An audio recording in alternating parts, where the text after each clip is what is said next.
제가 이번 주에 뜻하지 않게 부산 갔다가 청주 갔다가 다시 제주 왔다가 서울 갔다가 다시 또 제주 오는 바람에 제가 이렇게 기도했어요. 주님, 일주일에 한 번만 비행기 타게 해주세요. 몸이 하늘에 두 번 왔다 갔다 했더니 내 몸이 제정신이 아닌 것 같아요. 제 몸이 아닌 것 같아요.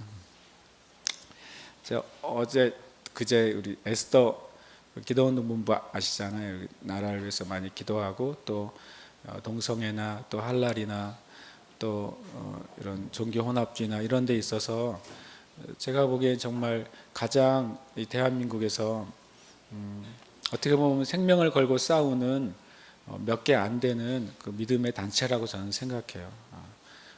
뭐 많은 또 중보기도의 몸이 있겠지만 주님이 지금은 이 에스더 기도운동본부를 참 귀하게 사용하시는 것 같아요. 그래서 여러분 생각나실 때 기도해 주시면 좋겠고, 금요일 날 어찌하다가 제가 그 철야 때 말씀을 전하게 됐거든요.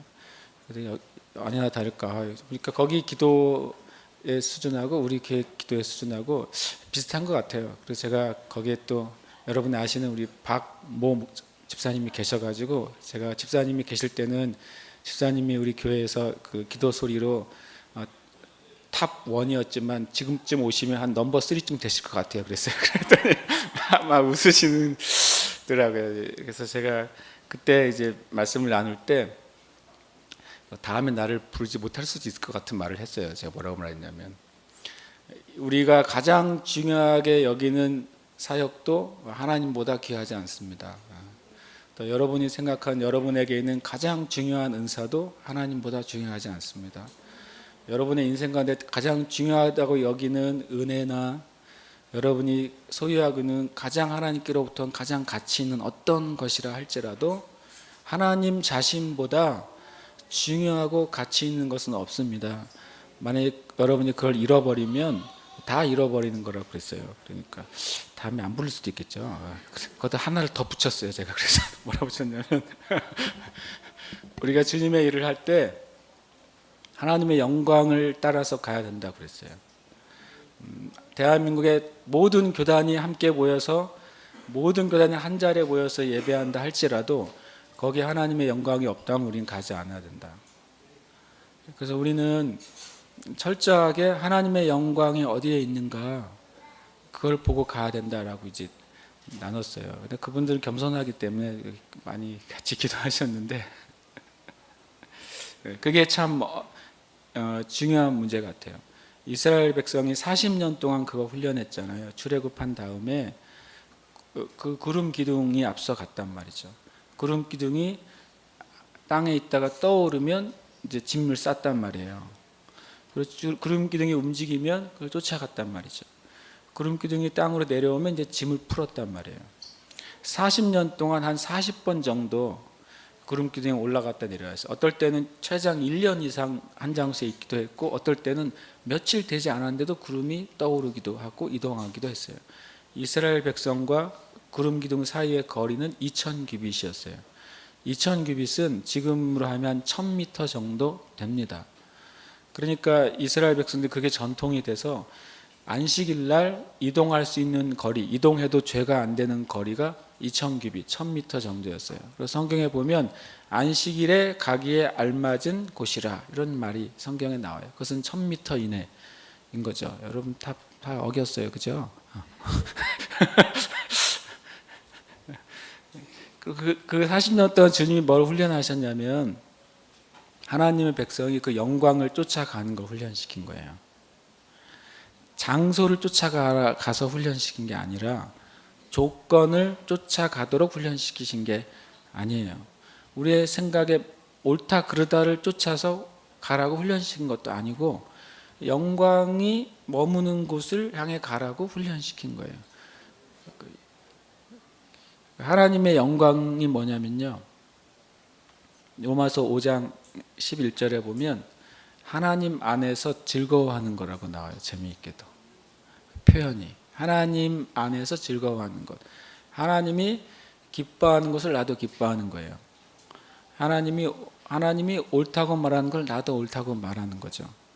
하나님이 중요하다고 여기는 것을 나도 중요하다고 말하는 거예요. 그래서 하나님과 함께 동행하는 게 하나님의 영광이 머무는 거예요. 여러분과 제가 그렇게 주님 앞에 나아갔으면 좋겠습니다. 아멘.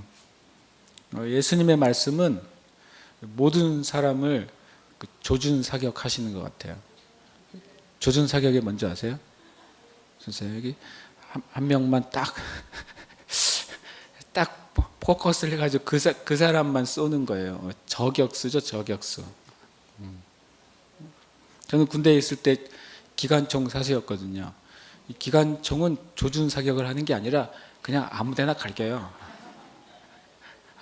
실제로 작전상 우리 군이 전진을 해야 될 때 적군들이 총을 못 쏘게 해야 되잖아요. 그래서 그냥 기관총 사수는 적들이 있는 데다가 막 대고 갈기는 거예요. 그러면 적들이 고개를 숙이는 동안 우리의 군인들이 전진을 하는 겁니다.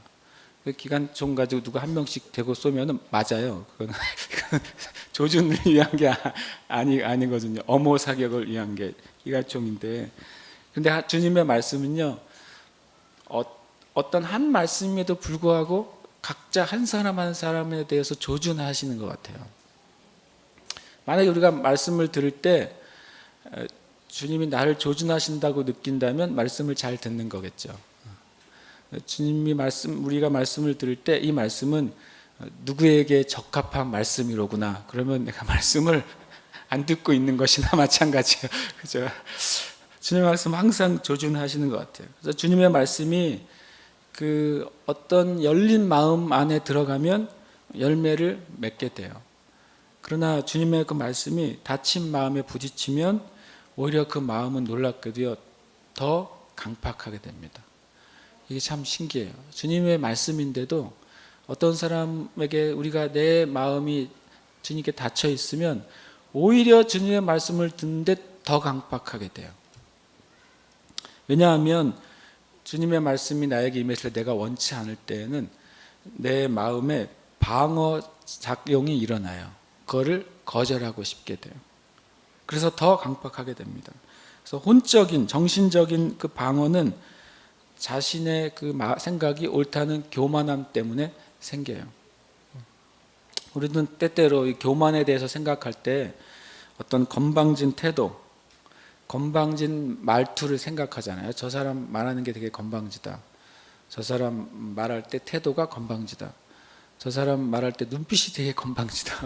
이렇게 우리가 건방지거나 그런 태도를 교만하다고 생각해요. 그러나 진짜 교만은요, 진리의 말씀이 나에게 왔는데도 나의 생각과 행동을 바꾸지 않겠다는 마음이에요. 그게 교만이에요. 주님의 말씀이 진리로 나에게 임했는데 내 생각과 내 마음이 그것을 거절하는 것이 교만입니다. 우리의 마음은 때때로 내가 원치 않는 것이 들어오려고 하면은 굳어져요. 예를 들어서 이런 거죠. 주사를 맞아 보셨습니까? 주사 맞을 때 마음에 그 힘을 빼고 있으면 그냥 0.1초 따끔하고 그 다음엔 뭐 아픔이 없어요. 그런데 사람이요, 이 주사 맞는 것 때문에 긴장하거나 두려워하거나 그걸 싫어하게 되면요, 이 사람이 살인데 얼마나 근육이 강한지 주사 바늘이 부러집니다. 실제로 바늘이 부러지는 애들도 있어요. 그래서 예수님의 진리의 말씀이라 할지라도 저와 여러분이 말씀에 대해서 거절하는 마음이 들면 오히려 우리는 더 단단해진 사람이 돼요. 그래서 주님의 말씀 자체가 사람을 분별해 줍니다. 예수님의 말씀은 그 성질이 1차적으로 영과 우리의 생명에 반응하게 되는 말씀이에요. 이게 순서입니다. 요한복음 6장 63절에 이렇게 말씀하세요. 살리는 것은 영이니 육은 무익하니라. 우리를 살려주는 것은 영이래요. 그래서 하나님의 말씀은, 예수님의 말씀은 여러분과 저의 가장 깊은 존재인 영에 들려져요. 처음에. 근데 거기에서 거부를 당하면 어디로 가겠어요? 우리의 생각에서 그 말씀에서 내가 판단해요. 순서가 그렇게 됩니다. 그리고 주님이 내가 너에게 이른 말은 뭐라고요? 영이요 생명이라고 말했어요. 주님의 말은 영에 주는 말이에요. 그리고 주님의 말은 우리의 가장 깊은 생명을 터치하는 말씀이에요. 빌립보서 2장 13절에 이런 말씀이 있습니다. 너희 안에서 행하시는 이는 하나님이시니 라고 말해요. 너희 안에서 행하신대요.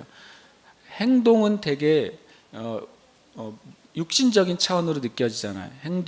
행동이니까 몸이 하는 것 같잖아요. 근데 하나님의 행동이 어디서부터 시작되냐면 너희 어디서요? 안에서. 너희 안은 영입니다. 우리의 심령이에요. 심령에서 하나님의 행동이 시작돼요. 하나님이 어떻게 행동하시냐면 우리의 심령 안에 자기가 하나님의 기쁘신 뜻을 우리에게 넣어주는 거예요. 그래서 우리의 심령이 그것을 소원으로 가지게 되면 우리가 하나님의 뜻을 알게 돼요.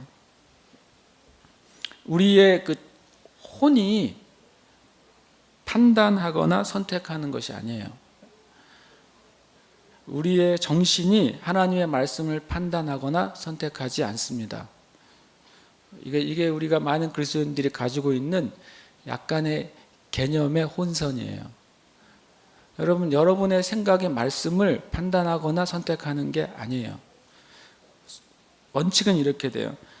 우리의 정신과 혼이 영에 임한 말씀을 받을 수 있는 상태이거나 아니냐의 차이예요. 다시 말씀드리면 우리의 혼이 선택하는 것이 아니에요. 우리의 정신은 우리의 영에 임하신 하나님의 말씀을 받을 수 있는 그릇이냐 아니냐의 문제예요. 어떤 사람은 그 혼이 말씀으로 단련이 되고 말씀에 의해서 정리가 돼 있어서 우리의 심령에 임한 하나님의 말씀을 받을 수가 있어요. 근데 어떤 사람은 자기의 기준과 생각이 더 강해요. 그래서 하나님의 말씀을 받지 못하고 쏟아버려요. 육체도 마찬가지예요. 육체가 선택하는 것이 아니에요. 우리의 육체가 하나님께서 우리의 심령에 말씀하신 것을 혼이 그걸 받아요. 그러면 그것에 복종할 수 있는 준비가 되어 있느냐 아니냐의 문제예요. 그래서 우리 편에서 볼 때는 내 생각이 하나님의 말씀을 선택하는 것 같아요. 우리 편에서 볼 때는 내 육신이 하나님의 말씀을 순종하는 것 같아요. 순서는 그렇게 되어 있지 않아요. 예수님이 말씀하셨어요. 내 말은 영이다. 내 말은 생명이다 그랬어요. 이게 순서예요. 로마서 12장 1절과 2절 너무 유명한 말씀이에요. 이렇게 말씀하십니다. 그러므로 형제들아 내가 하나님의 모든 자비하심으로 너희를 권하노니 너희 몸을 하나님이 기뻐하시는 거룩한 산 제물로 드리라. 이는 너희가 드릴 영적 예배니라. 너희는 이 세대를 본받지 말고 오직 마음을 새롭게 함으로 변화를 받아 하나님의 선하시고 기뻐하시고 온전하신 뜻이 무엇인지 분별하도록 하라. 제가 질문을 드릴게요. 1절에서 뭐가 처리가 됐죠? 몸이 처리가 됐죠. 몸이 하나님께 드려졌죠. 2절에서는 뭐가 처리가 됐습니까? 우리의 마음이 처리가 됐어요. 마음은 뭐예요? 우리의 생각이에요. 우리의 혼이에요. 자 보세요. 1절에서 몸이 드려졌어요. 2절에서 우리의 생각, 우리의 혼이 변화받았어요. 이렇게 되면 뭐가 활동할 수 있게 돼요? 비로소 영이 활동할 수 있게 돼요. 이게 순서예요, 여러분. 우리가 흔히 말하잖아요. 영적인 사람이 돼야 된다고. 또 다른 편은 영의 사람이 돼야 된다는 표현을 해요. 철저하게 말 그대로입니다. 예수님을 믿는 사람들은 예수님을 믿을 때 예수님이 나의 모든 죄를 지시고 물과 피를 다 쏟으시고 나를 위해 죽으셨다는 사실을 내가 받아들일 때 우리의 영혼이 새롭게 태어나게 돼요. 내 영혼이 새로운 사람이 되는 거예요. 그래서 하나님은 무엇인가를 말씀하실 때 항상 예외 없이 100% 어디에다만 말씀하시겠어요? 영에다만 말씀하십니다. 왜냐하면 거듭난 것은 어디니까? 우리의 심령이기 때문에 그래요. 그래서 당장 거듭난 사람이 술, 담배를 못 끊을 수도 있어요. 그 술, 담배는 뭐에 대한 문제예요? 우리의 의지나 우리의 육에 대한 문제예요. 아직까지는 그것이 바뀌지 않았기 때문에 그래요. 당장 진심으로 구원받은 사람에도 불구하고 당장 내 언어 생활이 하루아침에 바뀌지 못할 수도 있어요. 바뀌는 경우도 있다고 해요. 그런데 참 아직 못 만났어요, 제가. 그래서 우리가 주님 앞에 영원히 구원받은 사람이 두 가지를 처리해야 되는 거예요. 우리의 몸이 주님 앞에 복종돼야 돼요. 우리의 혼과 생각이 말씀에 의해서 변화돼야 돼요. 이유는 뭐예요? 하나님께서 우리의 심령에 주신 것을 담을 수 있기 위해서 그래요. 그것이 우리 안에서 역사할 수 있게 되기 위해서 그렇습니다.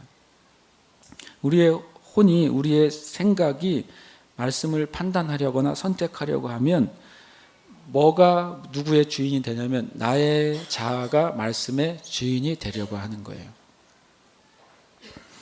예수님의 말씀은 그 날카로운 칼처럼 우리의 마음을 쪼개고 싶어 하세요. 쪼개서 그 속에 깊숙이 있는 것을 드러내고 싶어 하십니다. 예수님의 말씀이 일단 여러분과 저의 그 심령 안에 들어가게 되면, 그냥 말씀이 우리의 마음을 쪼개가지고 심령으로 들어오게 되면, 제대로 들어온다면 아마 여러분의 속사람이 온통 휘저어지기 시작할 겁니다. 괴롭게 될 거예요. 왜냐하면 우리의 가지고 있는 생각과 주님의 말씀이 당연히 부딪히니까. 그런데 여러분과 제가 그 마음의 고통 가운데에서, 혼란 가운데에서 내가 말씀을 선택하기로 복종하고 결정하기 시작하면, 그러면 여러분과 저의 그 생각과 감정과 사상과 의지까지도 주님께 정복되게 될 겁니다. 그래서 우리는 주님께 기도해야 돼요. 주님, 나의 생각과 나의 사고방식이 주님의 말씀에 복종되는 삶을 살게 해주세요 라고 그렇게 기도해야 되겠어요. 제가 이 말을 왜 나누냐면, 어제 제가 누워서 이제 스트레칭을 하면서 허리를 한번 아픈다면 열심히 스트레칭을 하거든요. 일과 중에 한두 번은 누워서 굉장히 좋아요. 게으를 수 있는 좋은 시간이니까. 스트레칭을 하면서 제가 주님께 기도를 했어요. 주님, 성령님 저에게 말씀해 주시고 지혜를 주세요.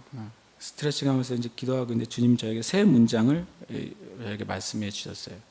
세 문장은 처음에는 뭐였냐면 Faith about the Bible이에요. 말씀에 대한 믿음. 두 번째 주님 말씀하신 문장은 Faith of the Bible. 성경을 믿음. 세 번째는 Faith through the Bible이에요. 성경을 통한 믿음이라고 말씀하셨습니다. 네가 그것을 이해하느냐고 저에게 물으셨어요. 다시 말씀드리면, 말씀에 대한 믿음이 뭔지 네가 이해하고 있니? 두 번째로는 말씀을 믿는다는 게 무엇인지 이해하고 있니? 세 번째로는 말씀을 통하여 나오는 믿음이 무엇인지 네가 이해하고 있느냐라고 저에게 물으셨어요. 그래서 제가 당연히 그 세 문장을 생각하게 됐습니다. 첫 번째는 말씀에 대한 믿음이에요. 말씀에 대한 믿음은 이거예요. 이 성경이 하나님으로부터 왔다는 믿음이에요. 성경의 저자가 45명 정도 된다고 합니다.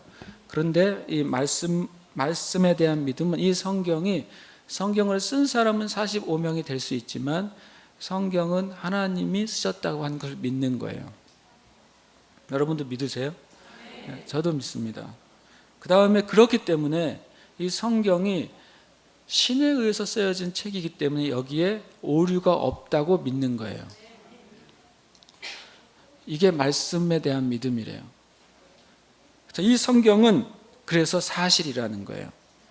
그래서 이 말씀에 대한 믿음은 이 말씀을 내가 얼마나 이해하고 있는 것과 관계된 것이 아니에요. 또 심지어 내가 이 성경에 대해서 어느 정도의 지식을 가지고 있느냐를 말하는 게 아니에요. 이 성경 자체가 전능한 신인 하나님으로부터 왔고, 그래서 여기에 오류가 없고 여기에 있는 것은 사실이다 라고 하는 것을 그리스도인들이 믿어야만 된대요. 이게 얼마나 중요한지 제가 어떻게 피부로 느꼈냐면, 제가 다녔던 신학대학원에서는 이 성경에 대한 이 믿음이 없는 교수님들이 있었어요. 성경이 하나님의 책이지만 사람에 의해 써졌다고 믿는 거예요. 그래서 성경 안에는 이렇게 말한 신학자도 있었어요. 성경 안엔 하나님의 말씀도 있고 사람의 말도 있다라고 공식적으로 말한 신학자들이 있습니다. 성경에 대한 믿음이 없는 거예요. 여러분, 이 세대에는 많은 메신저들 안에 이 성경에 대한 믿음 없이 설교하는 경우가 굉장히 많다는 걸 기억하셔야 돼요. 두 번째로는 성경을 믿음이에요. 성경을, 말씀을 믿는다고 하는 것은 뭐냐면, 말씀을 내가 이해하는 것과 상관없이, 말씀이 무슨 뜻이지라는 것과 상관없이 말씀 자체를 그대로 받아들이는 것을 말하는 거예요. 이것은 뭐냐면, 이 말씀, 성경에 있는 문장들에 대해서 단순하고도 확실히 믿는 거예요. 이것은 때로는 많이 부딪혀요. 이 땅의 과학이나 논리나 그다음에 이 땅에 있는 어떤 철학하고 계속 부딪혀요. 그런데 하나님을 믿는 사람들이 말씀을 그대로, 말씀의 문장 그래 이것이 그대로라고 믿기 시작하면 그 안에서 이제는 역사가 나타나기 시작합니다. 내가 이 말씀이 사실인지 아닌지, 믿을 수 있는 점인지 내가 확실하지 못한 상태에서는 나에게 믿음의 역사가 나타날 수가 없는 거예요. 세 번째는 말씀을 통한 믿음이에요. 말씀을 통한 믿음은 이렇게 제가 이제 정리를 하게 됐어요. 나의 모든 생활과 기준이 말씀에 의해서 결정되고 정의되는 거예요. 다시 말씀드리면, 우리의 모든 생활 그리고 모든 기준이 성경의 문장에 의해서 결정되고 정의되는 것이 말씀을 통한 믿음입니다. 여러분의 건강에 문제가 있을 때 이 건강의 문제에 대해서 성경에서 건강에 대해서 뭐라고 말씀하시는지가 내가 가지게 되는 건강의 기준이 되는 것이 말씀을 통한 믿음이에요. 재정에 대해서 문제가 있을 때 성경에서 돈과 재정에 대해서 말씀하고 있는 기준이 나의 돈과 재정에 대한 기준이 되는 것이 말씀을 통한 믿음이에요. 근데 어떤 사람들이 이렇게 질문하게 됩니다. 그렇게 살면 이 세상을 사는데 굉장히 비정상적인 삶이 되지 않을까요? 라고 하고 묻는 거죠. 근데 한번 우리가 처음부터 생각해 봐야 돼요. 이 세상이 어떻게 시작됐죠? 이 세상은 전능하신 하나님에 의해서 말씀을 통해 생겨났어요. 그렇죠? 그러면 이 세상의 원래의 기준은, 이 세상의 법칙은 말씀의 기준과 법칙에 의해서 실은 돌아가게 되어 있는 거예요. 그런데 죄 때문에 그 법칙이 무너져서 수많은 문제가 생겼어요. 하나님의 사람들이 말씀을 통한 믿음을 가지고 나의 모든 삶의 기준과 나의 모든 삶의 그 정의를, 말씀을 가지고 돌이키기 시작하면 그 무너진 원칙들이 바로 잡히게 되는 거예요. 로마서 8장 19절에 이런 말씀이 있습니다. 피조물이 고대하는 바는 하나님의 아들들이 나타나는 것이니라고 말했어요. 왜 온 세상의 피조물이 하나님의 아들들, 하나님의 자녀들이 나타나는 것을 이렇게 고대할까 하는 거죠. 그 이유는 뭐라고 하냐면 20절에 피조물이 허무한데 굴복하는 것은 자기 뜻이 아니요 오직 굴복하게 하시는 이로 말미암음이라. 이 피조물이 허무한 것, 열매가 없는 것, 가치 없는 것, 진리가 아닌 것에 의해서 지금 굴복되어 있다는 거예요. 왜냐하면 주님이 그렇게 굴복하도록 허락해 주셨어요. 왜냐하면 하나님의 아들들이 그것을 회복하지 않았기 때문에 그래요. 21절에 이렇게 말씀하세요. 그 바라는 것은 피조물도 썩어짐의 종노릇한 데서 해방돼요. 만약에 피조물이 이 상태로 그대로 가면 어떻게 된다는 거예요? 썩어질 거라는 거예요. 그것이 종의 상태라는 거죠. 그런데 하나님의 자녀들의 영광의 자유에 이르는 것이죠. 하나님의 자녀들이 원래 이 세상을 창조한 말씀의 질서 법칙대로 살기 시작하면, 돌이키기 시작하면 이 피조물까지도 영광스러운 자유로 회복될 거라고 말씀하시는 거예요. 여러분과 제가 말씀을 통한 믿음을 가지게 될 때는 우리는 자연스럽게 이렇게 말할 거예요. 누구에게 말할 때 내 생각에는 이라고 말하지 않게 될 거예요. 아마 성경에 보면 이 일은 이렇게 말하고 있어요 라고 말하게 될 거예요. 꼭 지식이 많거나 많은 공부를 해서가 아니라 자연스럽게 내가 성경에 대해서 믿고 성경을 믿고 성경을 통해서 믿는 믿음을 갖게 되면 우리는 자연스럽게 누가 무엇인가 말할 때 그거에 대해서는 성경이 이렇게 말하고 있는데요 라고 말하게 될 거예요. 여러분과 제가 이렇게 세워지기 위해서는, 이 말씀을 통한 믿음이 세워지기 위해서는 여러분이 말씀을 연구하셔야 돼요. 왜냐하면 기준을 알아야 될 거 아니에요.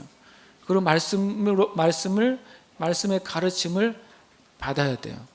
그렇게 될 때 우리가 제자리로 돌아가게 되는 줄 압니다. 오늘 말씀하고도 관계가 있어서 제가 어제 스트레칭을 하다가 주님은 시도 때도 없이 말씀하시니까 우리가 귀를 열고 제일 곤란할 때는 샤워할 때예요. 샤워할 때 말씀하시면 이걸 안 잊어버리기 위해서 계속 반복해요. 이 문장을 안 잊어버려야지, 까먹지 말아야지. 그때는 빨리 대충 닦고 나와요. 그래서 일단 몇 자를 다시 적고 다시 들어가서 마무리를 해요. 잠잘 때도 우리에게 말씀하세요. 그럼 우리가 그것을 기억할 준비가 돼 있으면 하나님의 그 뜻을 잘 깨달을 수 있겠죠. 근데 제일 주님이 말씀하실 때가 언제냐면 주님 예배할 때라고 저는 믿어요. 주님을 예배할 때 우리의 심령이 하나님 말씀과 제일 가까워진 상태가 돼요. 주님을 예배할 때 하나님이 그곳에 임하시기도 하고 우리의 심령에 주님 곁으로 우리가 가기도 해요. 제일 좋은 상태죠. 그때 여러분 찬양하면서 주님께 기도하면서 마음과 귀를 열어놓으세요. 하나님 나에게 말씀해 주세요. 하나님의 뜻을 내가 받겠습니다. 하나님 말씀 내가 순종하겠습니다. 이런 태도로 예배하고 찬양하고 기도하세요. 최고의 시간이에요. 제가 믿기로는 그때가 최고의 시간이죠. 그래서 여러분과 제가 날마다 찬양하고 예배하는 상태가 되어 있으면 늘 주님의 말씀을 받기가 좋은 상태가 되겠죠. 저희 교회는 우리가 왜 예배에 이렇게 최선을 다하기를 원하냐면 우리가 주님 뜻을 알고 싶어서 그래요. 주님의 뜻을 알고 주님 앞에 가길 원하는 거죠. 오늘 말씀은 6장의 그 마지막 부분이에요.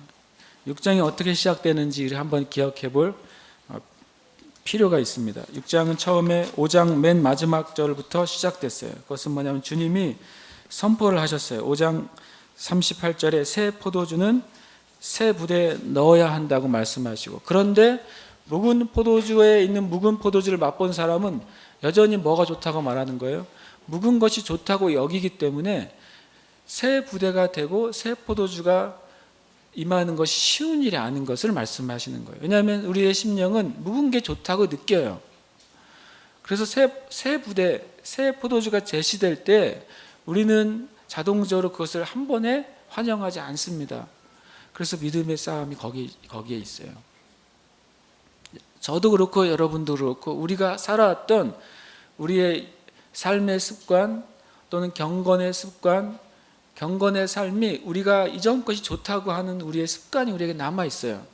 그래서 주님이 새 부대를 제시하실 때 그 순간에 웰컴하지 못할 수도 있어요.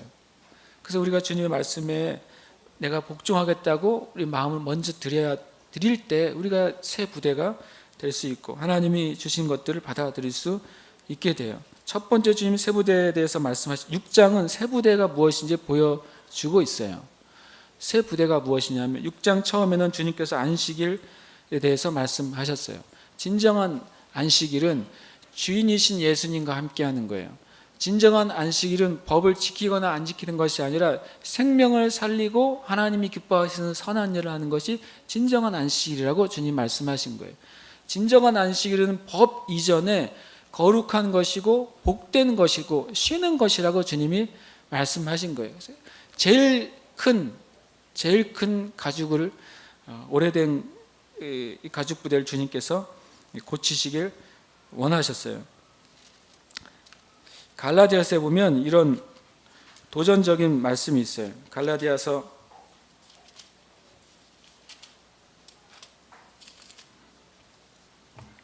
보면서도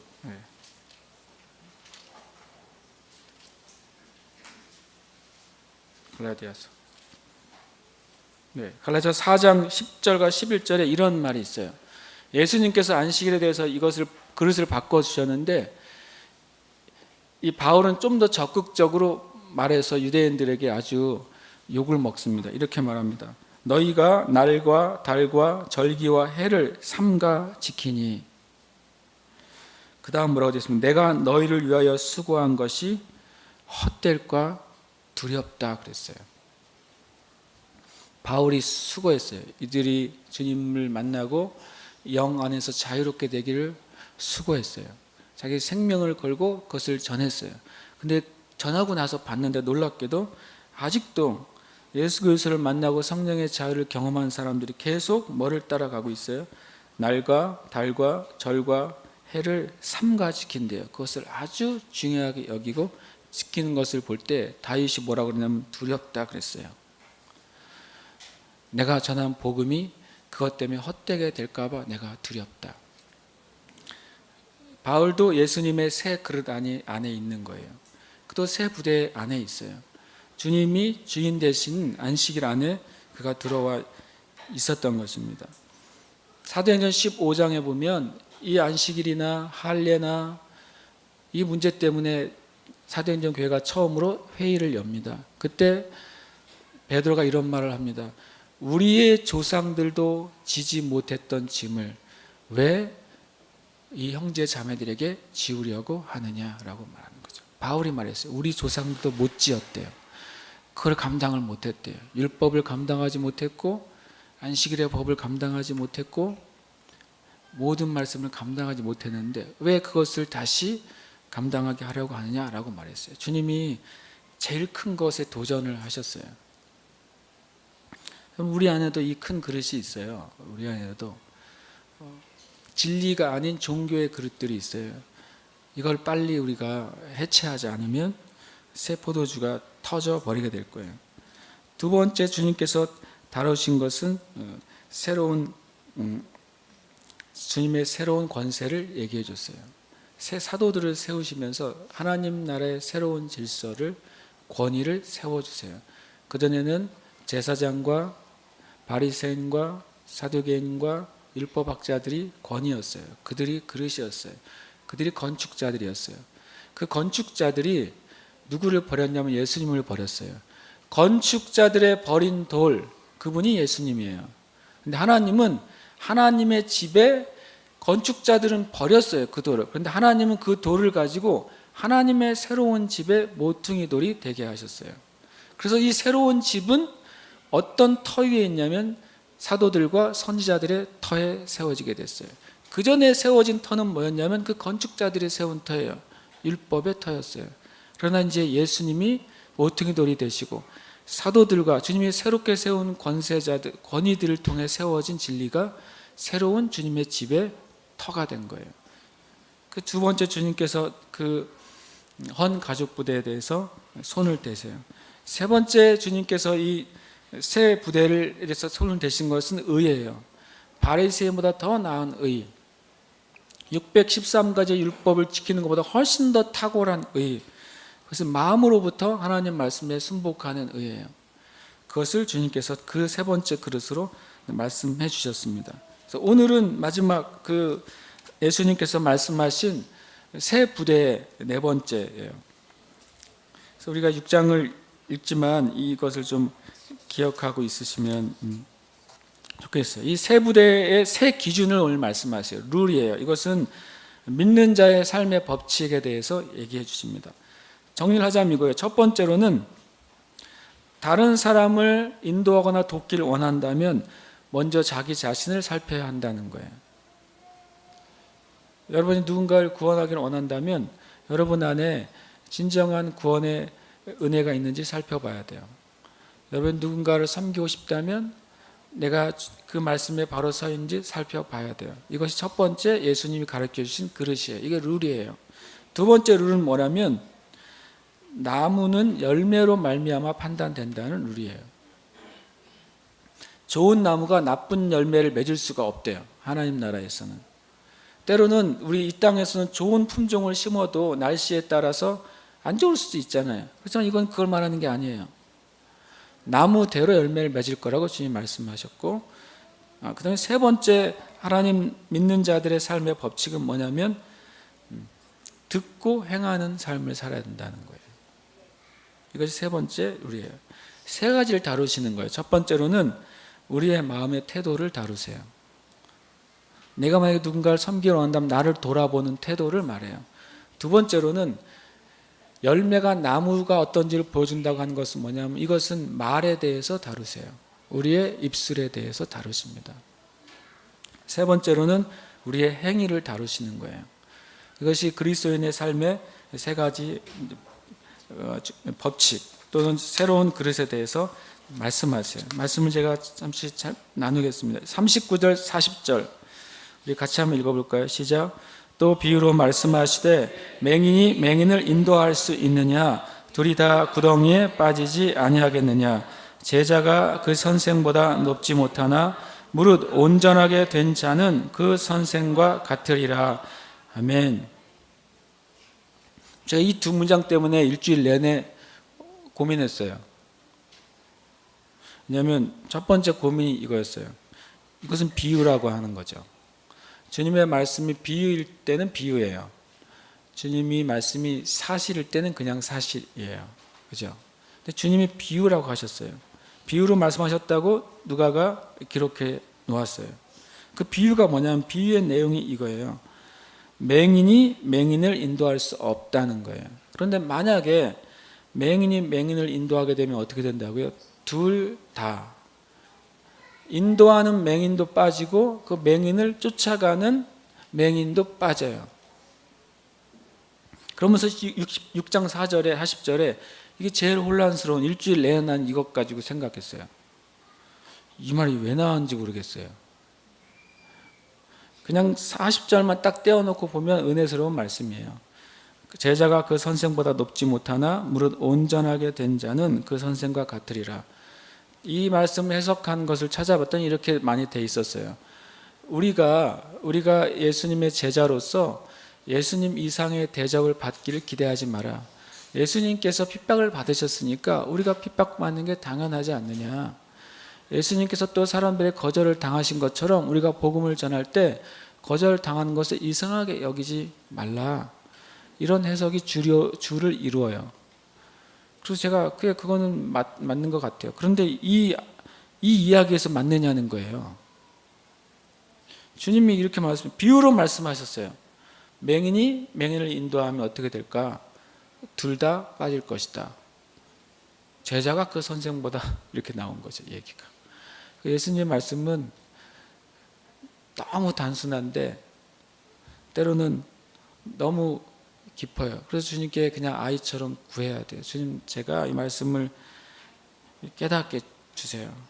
깨닫지 않으면 제가 이거를 나눌 수도 없고 이 말씀을 내가 살 수도 없어요 라고 주님께 기도할 수밖에 없어요. 그리고 다음 구절도 또 재밌어요. 어찌하여 형제의 눈 속에 있는 티는 보고 내 눈 속에 있는 들보는 깨닫지 못하냐라고 말씀이 이어져요. 이 말씀이 주님이 따로따로 말씀하셨는지 우리는 몰라요. 그러나 주님은 누가복음에서 이것을 같은 장소에서 한 번에 이어서 하신 말씀으로 우리에게 주셨어요. 그렇죠? 그러면 주님께서 뭘 나보고 들으라고 하시느냐, 이게 궁금해요. 첫 번째로는 39절 40절에서 여러분과 저는 인도함을 받아야 되는 존재라는 것을 알아야 돼요. 우리 인도함을 받아야 돼요. 우리가 누군가를 인도하기 전에 인도함을 받는 삶을 먼저 살아야 돼요. 두 번째로는 바른 선생이 결정하는 거예요. 바른 스승을 선택해야 돼요. 왜냐하면 바른 스승을 선택해야 되는 이유가 뭐냐면 그 스승처럼 내가 될 것이기 때문에 그래요. 여러분이 선택한 그 스승처럼 여러분이 될 것입니다. 그것은 명확한 사실이라는 거예요. 이 39절, 40절을 그거를 먼저 말씀했어요. 그런데 우리의 마음이 인도함 받기를 원하느냐 하는 거죠. 근데 우리의 마음은 뭘 더 원하는 줄 아세요? 바로 뒤에 이렇게 나와요. 우리는 남을 인도하고 싶어 하고 남의 것을 먼저 내가 고쳐주고 싶어 하고 남의 것을 내가 분별해 주고 싶어 해요. 그 자체가 죄는 아니에요. 그렇죠? 다른 사람 내가 도와주고 싶고 인도해 주고 싶고 그 사람 눈에 있는 것, 문제가 있는 걸 내가 제거해 주고 싶고 그거 참 선한 거예요. 근데 그 전에 우리가 먼저 나는 인도함을 받아야 되는 존재인 것을 우리가 주님께 겸손하게 우리 자신을 내려놔야 돼요. 그리고 바른 스승에게 인도함을 받아야 돼요. 그럼 우리가 구덩이에 빠지지도 않을 것입니다. 그리고 바른 선생 앞에서 우리가 배우기 시작할 때 그 선생처럼 될 것이에요. 예수님은 얼마나 좋은 선생님이신지 너희가 나와 같은 일을 하게 될 거라고 그러셨어요. 그런데 주님이 한 걸음도 나가서 내가 다 하지 못하고 이 땅과 남겨놓은 일도 너희가 하게 될 거라고 말씀하시는 거예요. 우리 삶 가운데 인도함을 받아야 한다는 것에서 여러분이 마음을 품으셨으면 좋겠어요. 우리는 바른 스승 아래서 바른 인도함을 받아야 돼요. 물론 최고의 스승은 성령님이세요. 성령님보다 더 확실한 스승은 없습니다. 여러분의 마음에 말씀하시는 그분. 6장 41절 42절에 이렇게 말씀하십니다. 어찌하여 형제의 눈 속에 있는 티는 보고 네 눈 속에 있는 들보는 깨닫지 못하느냐. 너는 내 눈 속에 있는 들보를 보지 못하면서 어찌하여 형제에게 말하기를 형제여 나로 내 눈 속에 있는 티를 빼게 하라. 할 수 있느냐. 외식하는 자여 먼저 내 눈 속에서 들보를 빼라. 그 후에야 네가 밝히 보고 형제 눈 속에 있는 티를 빼리라. 여기서 주님이 외식이라고 말을 하는데요. 외식은 뭐냐면 자신을 살펴보지 못하면서 다른 사람을 판단하는 거예요. 근데 또 주님이 외식에 벗어나는 길도 말씀해 주셨어요. 외식에서 벗어나는 길은 뭐예요? 먼저 자기 자신을 살펴보는 것이죠. 그때 내 안에 가장 큰 장애물이 있다는 것을 깨닫게 되는 거예요. 내 안에 먼저 가장 큰 장애물이 있어요. 그래서 주님의 새 기준은 뭐냐면 다른 사람을 도울 수 있는 길이 있는데 그것은 뭐냐면 여러분과 제 안에 있는 들보를 뽑는 과정을 통과하는 거예요. 뽑아내야만 합니다. 들보는 기둥이에요. 기둥. 작은 티가 아니라 기둥이에요. 그래서 우리의 시야를 가려요. 마태복음 6장 22절에 이렇게 말씀하십니다. 눈은 몸의 등불이니 그러므로 너의 눈이 성하면 온몸이 밝을 것이요 눈이 나쁘면 온몸이 어두울 것이니. 이거는 우리 육신의 눈을 말합니다. 우리의 눈이 어두우면 온몸이 다 어두울 거예요. 눈이 어둡다고 눈만 고생하는 게 아니라 눈이 어두우니까 손과 발도 고생해요. 온몸이 다 고생한다는 거죠. 근데 그 다음에 뭐라고 말씀하시냐면 그러므로 내게 있는 빛이 어두우면 이라고 말했어요. 이것은 영어에는 너의 안에 있는 빛이라고 말한 거죠.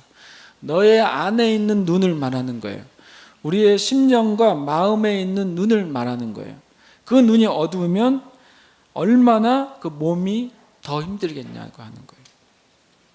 그럼 우리가 주님 앞에 우리의 눈이 밝게 되게 해달라고 간절히 기도해야 돼요.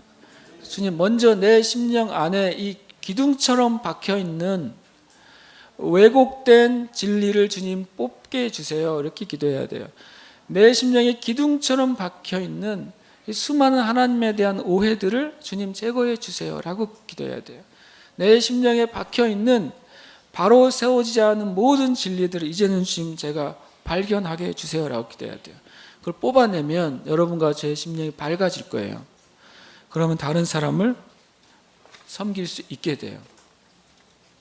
우리의 눈이 정말 밝아진다면은 몇 주 전에 말씀드린 것처럼 우리가 다른 사람들 안에 있는 하나님의 아름다움을 볼 수 있게 될 거예요.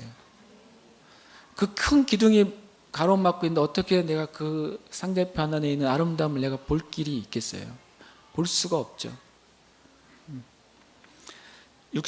43절, 44절, 45절 이렇게 말씀하십니다. 못된 열매 맺는 좋은 나무가 없고 또 좋은 열매 맺는 못된 나무가 없느니라. 나무는 각각 그 열매로 아나니 가시나무에서 무화과를 또는 찔레에서 포도를 따지 못하느니라. 열매라고 얘기하면 사람들이 각자 추정을 해요. 이것이 열매일 것이다. 저것이 열매일 것이다. 답이 뭔지 아세요? 그 성경에 나와 있는 게 그 열매예요. 모든 열매를 다 생각하지 마세요. 어떨 때는 열매가 구원이기도 해요. 어떨 때는 열매가 하나님의 역사이기도 해요. 그렇지만 여기서는 이 열매가 뭘까요? 45절에 그냥 그대로 대놓고 나와 있는 거죠. 선한 사람은 마음에 쌓은 선에서 뭐를 내고요? 선을 내고, 악한 자는 그 쌓은 악에서 뭐를 내요? 악을 내는데, 이 선과 악이 열매예요. 근데 선과 악이 뭐로 나타나면 이는 마음에 가득한 것을 뭐라고요? 입으로 말함이니라. 주님이 여기서 말씀하시는 열매는 말이에요. 말. 우리의 말과 우리의 가르침. 그것이 우리의 열매예요. 그래서 두 번째 주님이 말씀하신 우리의 믿음의 삶의 룰, 기준은 뭐냐면요. 여러분의 열매가 여러분의 나무를 증명해 주는데, 물론 저도 마찬가지예요. 우리의 본질이 우리의 삶과 우리의 말을 결정합니다. 우리로부터 나오는 그 열매가 선하고 달고 하나님 받으실 것도 있어요.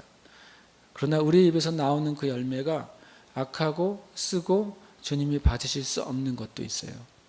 그래서 예수 믿는 사람들의 삶에 이것은 너무 중요해요.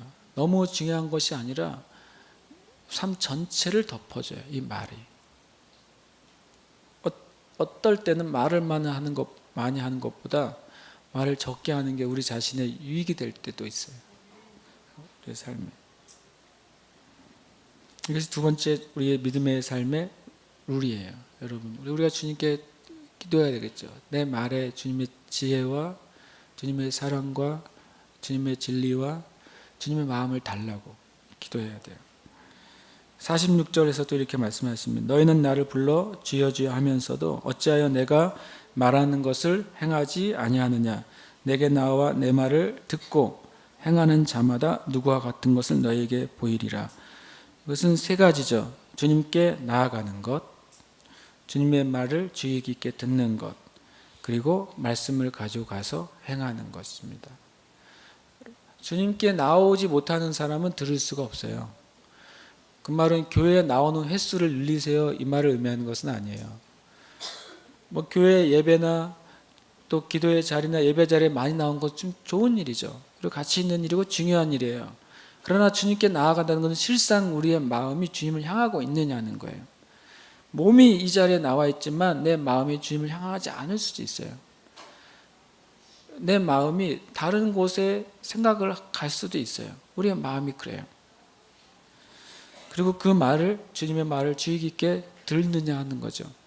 그리고 행하는 거죠. 이건 단순히 설교를 잘 듣고 행하라는 말만 의미하는 것은 아니에요.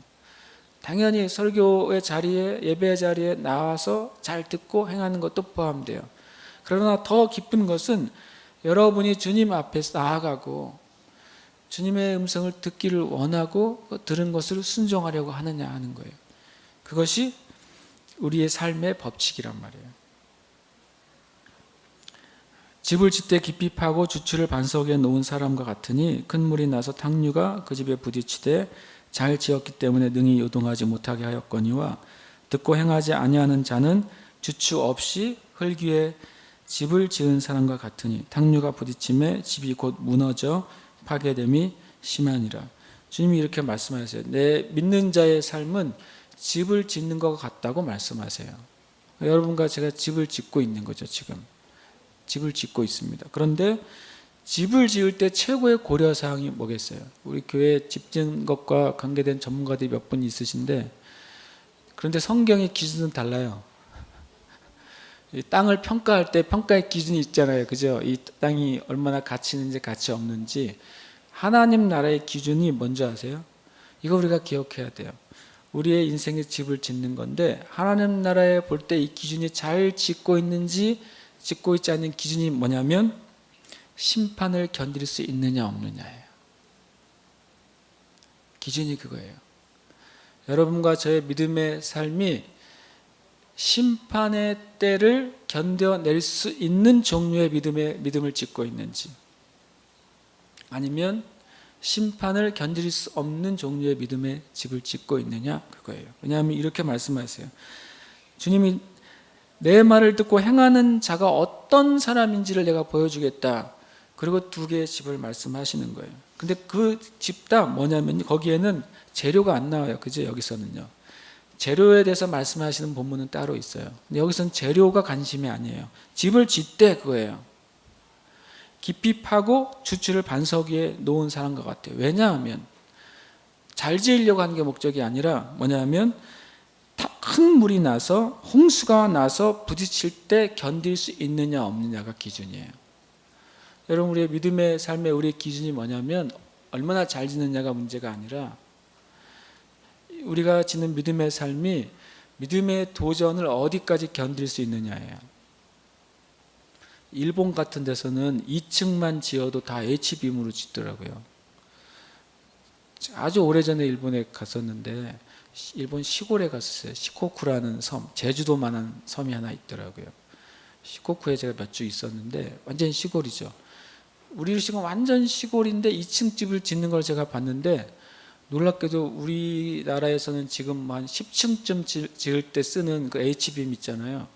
그걸 2층 지을 때 그걸 기둥으로 삼아서 내가 와, 돈 엄청 들겠네요 그랬어요. 그 다음에 해변을 따라가는 도로를 가는데 도로 옆에 우리가 무너지지 말라고 축대를 일종의 쌓잖아요. 제가 이걸 보고 놀란 게 축대가 돌이 아니라 콘크리트인데 콘크리트 두께가 1m인 거예요. 1m로 이렇게 산을 향해서 쌓아놓은 거죠. 제가 와, 왜 이렇게 하냐고 그랬더니 그 일본 분들의 기준은 뭐예요? 지진인 거예요. 지진. 기준이 그건 거예요. 지진을 얼마까지 견딜 수 있느냐가 기준이에요. 다른 게 기준이 아니라 몇 정도의 지진까지 견딜 수 있느냐가 기준인 거예요. 굉장히 성경적이에요. 믿는 사람의 삶의 기준은 그거예요. 내가 이 믿음의 싸움을 어디까지 견딜 수 있느냐 하는 거예요. 그러나 그것을 견디는 사람은 많은 것을 얻게 될 거예요.